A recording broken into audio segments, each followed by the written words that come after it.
26th of September, Rabbi Levitt, Horeb.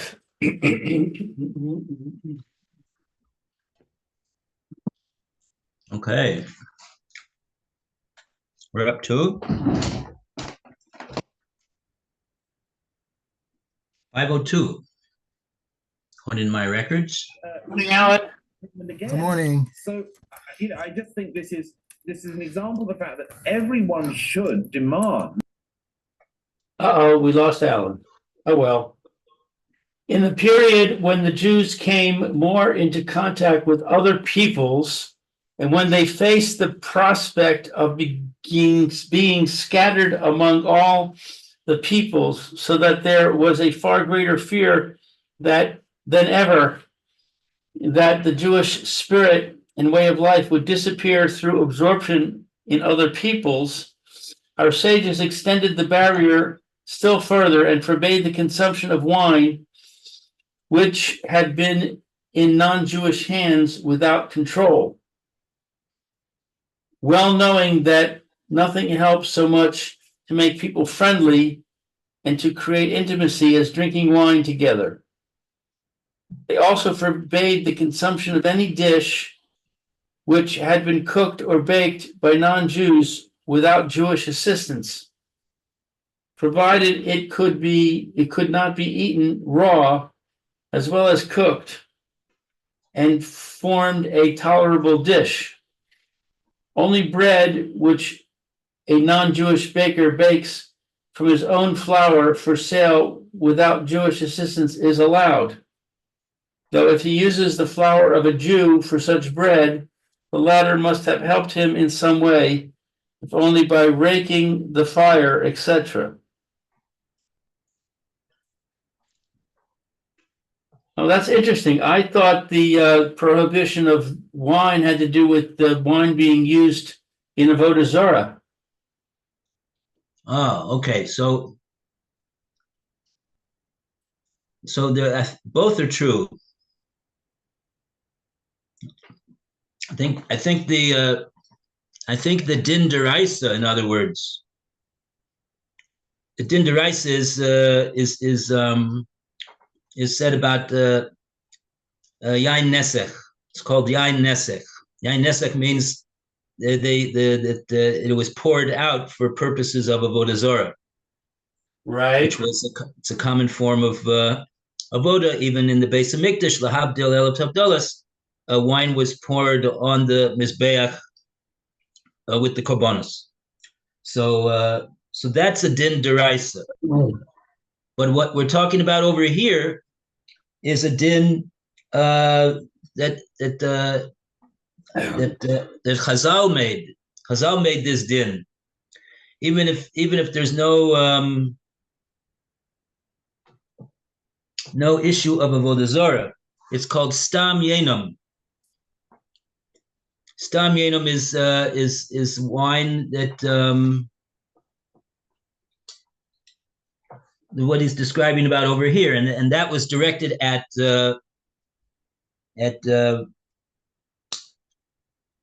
not having discouraging intimate connections between the Jews and non-Jews.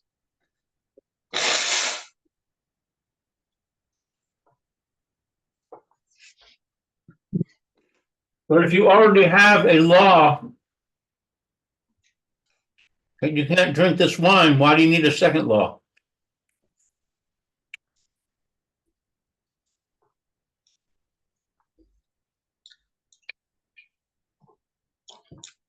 I suppose the reason is because the first law is only if it was used for avodah zarah. But if it wasn't used for avodah zarah, then there would be no prohibition.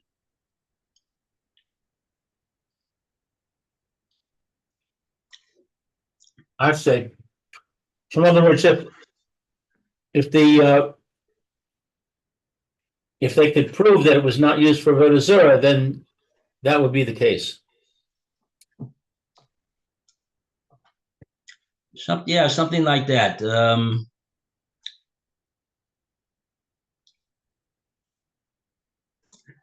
Is he? Yeah, I mean, he's 123.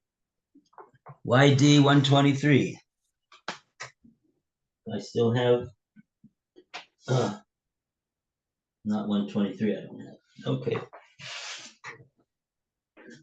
Not with me. Yeah.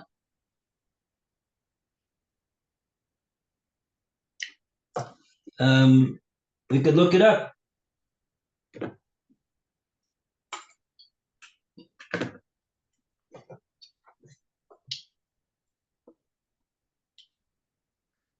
That's okay. I think I understand it.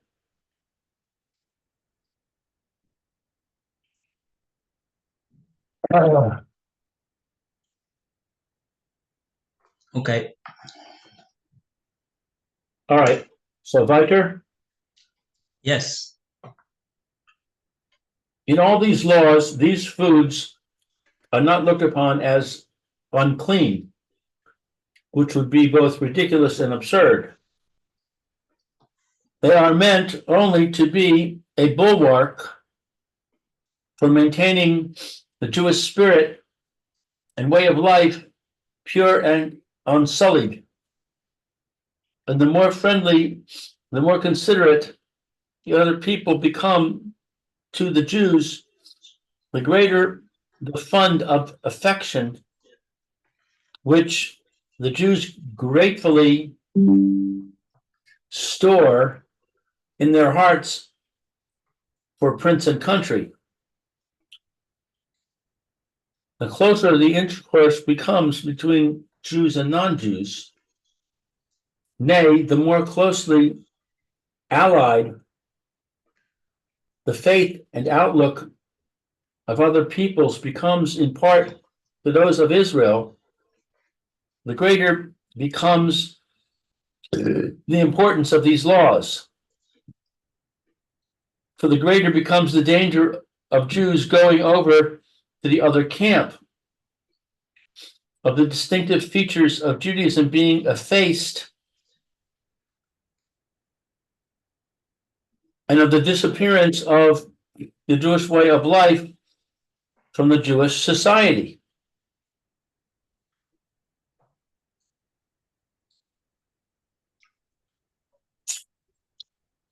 I don't know, something bothers me about this. What is it? Let's see.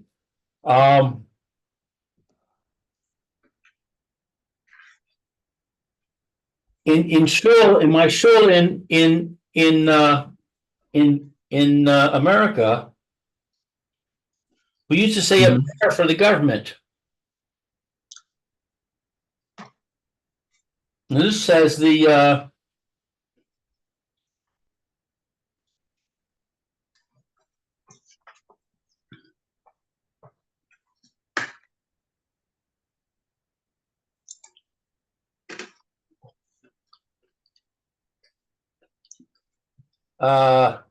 can't find it now. Let's see. For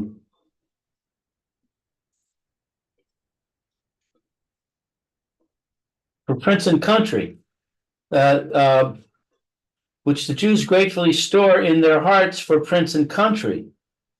But we say, I mean, in that shul, and I think in many shuls, they say for prince and country, they say for the president and for the country.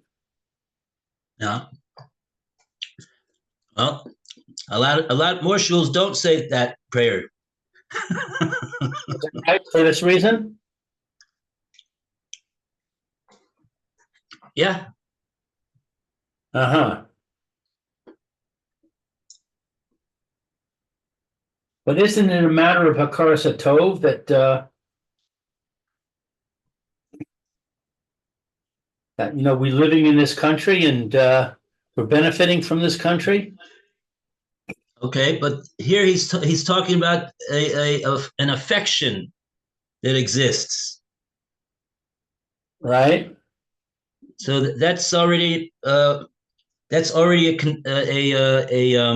danger, that if a Jew has such an affection for the country that he's living in, that he'll want to become more like an American than he is a Jew. And he identifies who he is as an American and not a Jew, chas v'sholom. So that danger is so great that we have to be very careful about this. You're right. On the one hand, we have to feel in our hearts a hakoras hatov, but it shouldn't become a bridge to connecting with people whose way of life and belief system and ideals and priorities are totally antithetic to those of the Jewish people of the Torah of Hashem. And we only have to look at the history of what went on in America, what went on and what is going on in America to see how true Rav Hirsch's words are. You mean in terms of assimilation? Yes. I think I heard somewhere that 3/4 of the Jewish population assimilates, marries a non-Jew. 3/4, 75% today.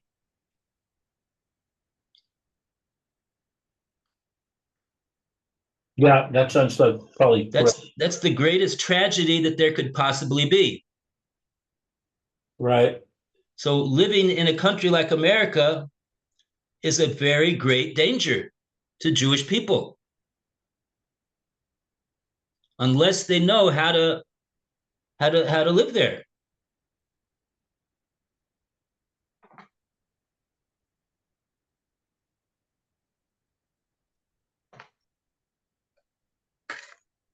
I wonder if that's a partial explanation of what's happening right now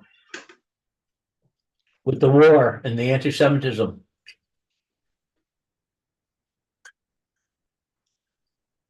Maybe Hashem's trying to force us apart.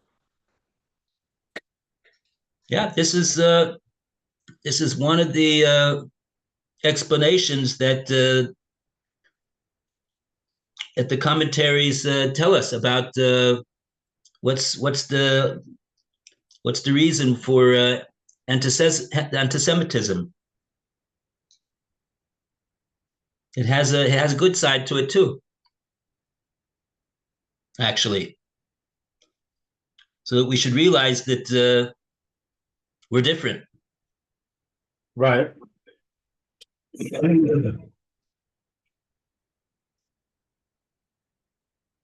And we have a different destiny, and we have a different purpose. Hashem has a different purpose for us. Hashem wants a Jew to be a Jew, not to be an American. Right. And this is what Rav Hirsch is saying, that the Chazal saw that after the destruction of the second Beis Hamikdash, I think is when these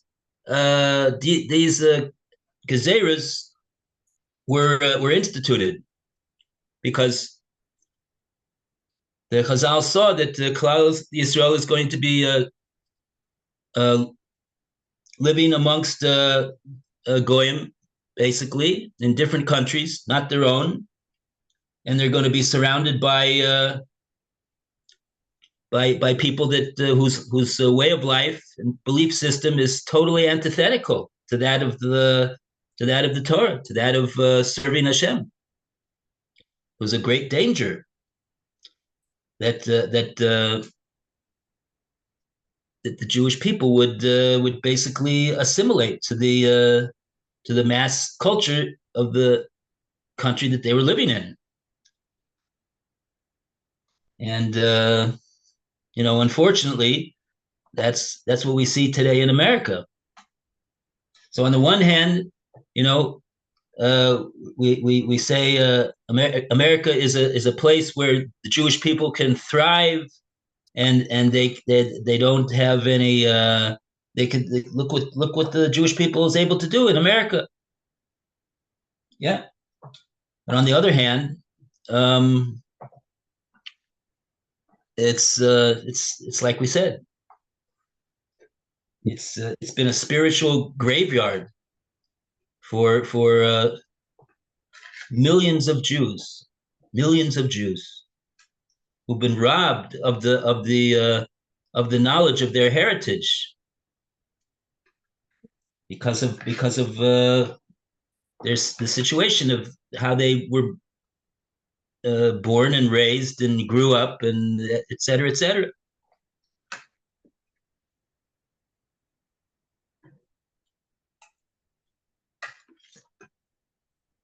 Israel can rejoice today in the midst of the peoples among whom it mostly lives.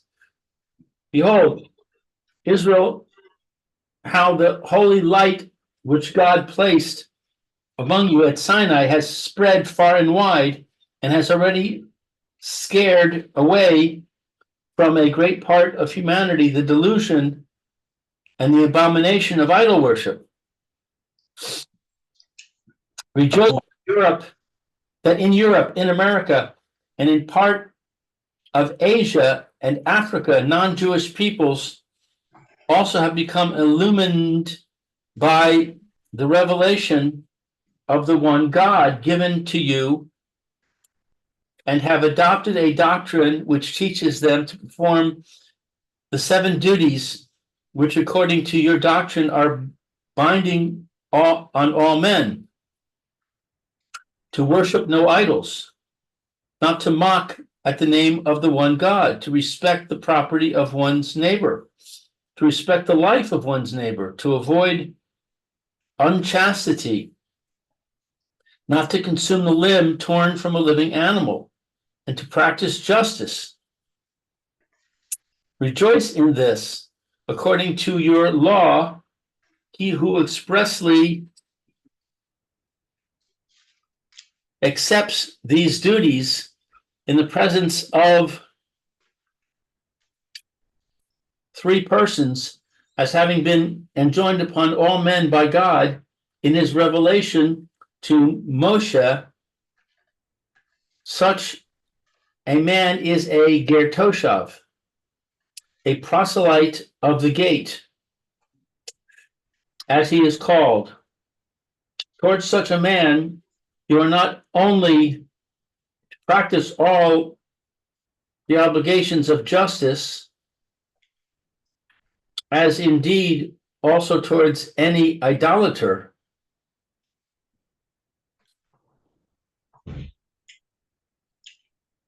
That's interesting. But the Torah also commands you to perform towards him all the duties required by an active love. Atah mitzvah lehachiyuso.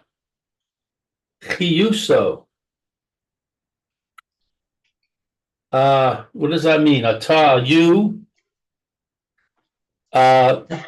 are commanded, Right? lehachiyuso. Lachayoso. What's that mean? To sustain him in his life, to support him, to make sure that he maintains himself in his life, financially, in other ways as well. Mainly financially. So a ger toshav, we have an obligation to help him. Interesting. You must esteem him and love him as a genuine man, since he performs all the duties which God requires of all men. And your love and esteem towards him can suffer no detraction from the fact that he does not also perform the duties of Judaism, since these he has not been commanded, and they are incumbent only on the house of Jacob. But in respect to the laws of marriage, etc., with which we are dealing, the Ger Toshav also forms no exception. You may not intermarry with them. And for that same reason, his wine also is not permitted to you.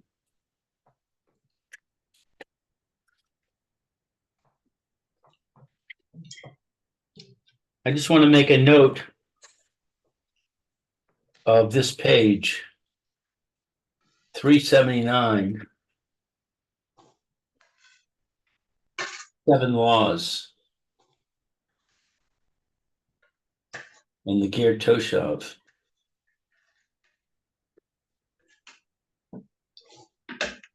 I can come back and review this. This is very, this is an eye opener. This is something I never heard before. Okay, Viker. I wonder what happened to Alan. Yeah, I don't know. I know he has the right link because he was here, so there's no point in sending him the link. I guess maybe he had power failure or something. Okay, the prohibition of intermarrying with those of non-Jewish origin ceases as soon as the latter have entered fully into the community of Israel, accepting therewith the Jewish law and way of life, ger tzedek. But in dealing with such cases, we are ordered to proceed with care and caution. We must not try to persuade any non-Jew to become a convert. On the contrary, even when he announces to us his intention to do so of his own accord, we must seek to dissuade him from it. We must represent to him that if in his present condition he has fulfilled only the 7 general duties of the Noachides, he stands quite blameless before God. So why should he go out of his way to subject himself to such heavy obligations? We must point out to him that the mission of the people to which he is prepared to attach himself can be carried out only by complete resignation to all the paths of suffering which God allows his people to tread, and that Israel's lot embraces only one kind of greatness and one spiritual satisfaction in life. We must impress upon him the need of feeling completely certain in himself that his resolve has sprung from no other consideration, and tell him that in happier times no proselytes were accepted in Israel because it was presumed that in their case there were external motives. We must inform him that if children are brought into Judaism by their own parents, they are free to renounce it as soon as they become of age. Finally, there is the conversion itself through instruction, through the sealing of the covenant by circumcision, milah, and the immersion, tvilah, which symbolizes a return to the original condition of purity, and which, when the temple stands, is to be completed by the sacrifice, karban, expressing dedication and devotion. About everything else related to this, see Yeridea.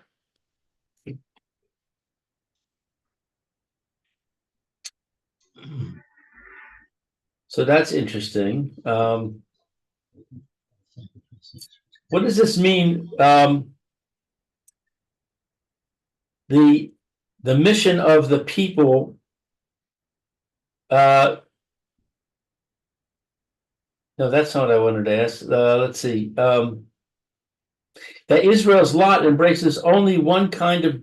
No, that's not what I wanted to ask. I wanted to ask a question. Now I can't find it.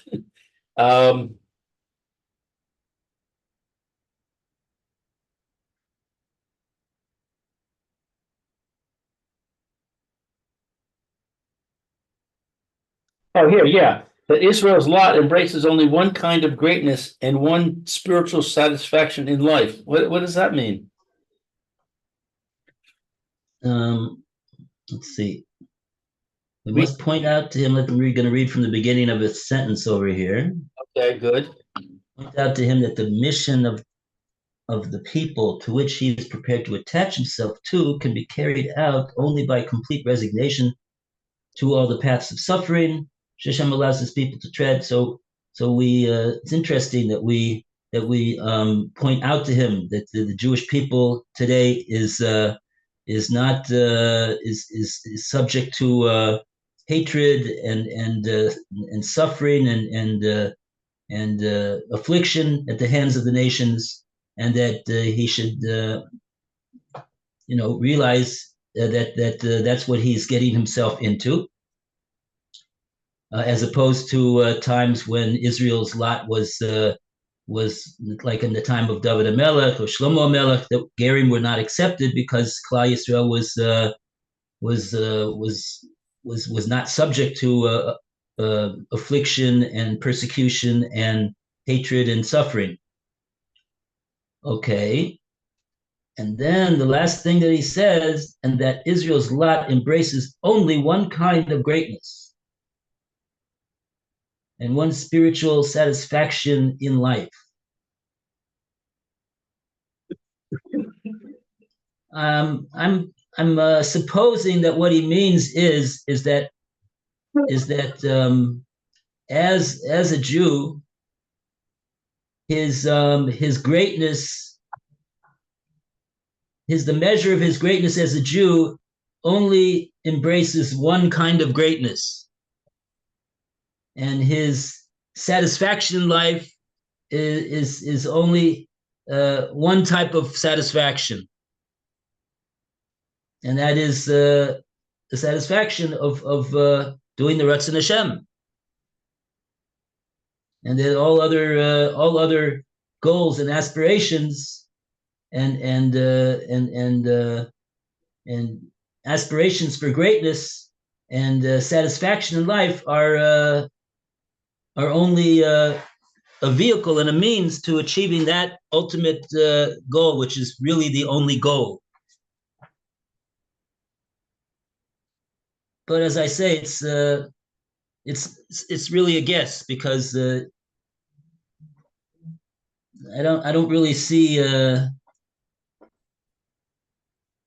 based upon the fact that he said that if you're looking to have an easy life and a pleasant life and a pleasurable life, this is not the place to go.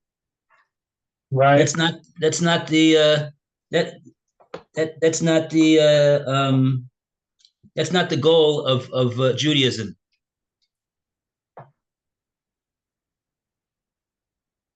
Although Rabbi Victor Miller Zatzal, he would often say that he's talked and interviewed. He says many non-Jews, and he says you should know, every Jew should know that his life, in terms of the tranquility, in terms of the enjoyment that he has, in terms of his material standing, is so much better than the life of the non-Jews. But so we shouldn't feel like, we're nebach, we have to suffer so much, and we have to we're doing with all the headlines that there are and all the talk that people talk, the bottom line is the Jewish people are thriving, not only spiritually, but in many other ways as well. We don't have it so bad, really, he says. We have it better than the non-Jews have it. So that seems to contradict this. Well, I mean, we can't deny the fact that they're trying to destroy us. I mean, that is true. It's sort of like what do you call it? It's like it's a pella. It's a wonder They're trying to destroy us, and here we are sitting here in our houses, and is anybody worried here? I mean, I'm sure there are people that are worried. People are worried. People are scared. But I mean, we're doing pretty good. We're doing pretty good. We're doing a lot better than a lot of other people in the world. You're absolutely right. I don't feel it. I read the newspaper and I think, oh, this is terrible. But me personally, I'm not afraid that I'm gonna be hit by a missile or whatever, or a terrorist. And I've got everything I need. Yeah. All right. I mean, my wife didn't like me to say this, but hope she's not listening. It's behind closed doors. Because she talks to her. We don't listen to the news here in the house. We don't know about any news. We get our news from someone who comes and he gives us a shir, and he for 10 minutes he talks about what Moshe Hillel Hirsch tells us what's going on, and so that's the only way we know about anything. And but what was I going to say already? I forgot. Oh, yeah, but when she has a few friends, they're always listening to the news, and the news is full of the it could scare the wits out of a person, and they say, oh, there's so much anti-Semitism, and there's so much this and so much that, and blah blah blah blah blah. I said, what did you hear? I mean, I don't know. I mean, but they don't report on the news that people are being the Jews are being physically assaulted or beaten up or murdered, or I don't hear that. I don't know. I haven't heard that. A bit of that. There is an article here and there where it talks about somebody who was attacked in America or in Europe somewhere. It's an occasional thing though. It's not every day. Yeah. So I don't even know if it's any different than what it was 5 years ago. I don't know. Well, they say it is. They say it's increased by 50%. It's increased. It's doubled. Whatever. And they give numbers.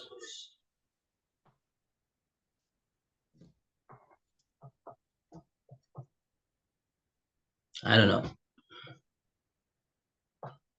But I don't find it scary. I mean, I have obviously you and I both have lots of friends and relatives in America, and in particular in Los Angeles, where we read about all kinds of bad stuff in Los Angeles, all kinds of bad stuff at UCLA, for example. But my friends and relatives are not telling me that anything bad is happening to them. Yeah. No. Right.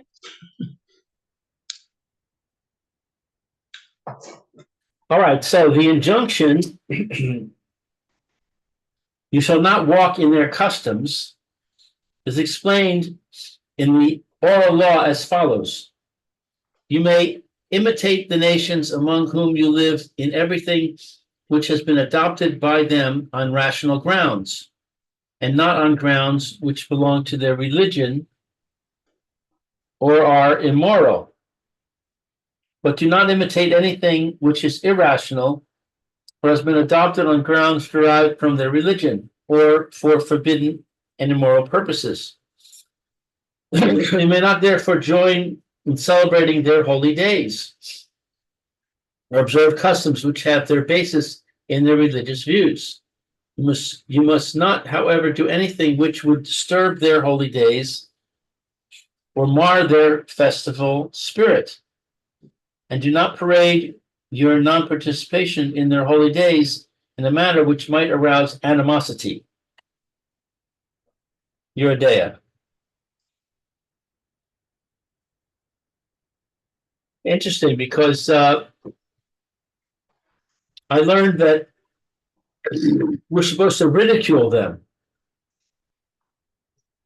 Like one time I referred to the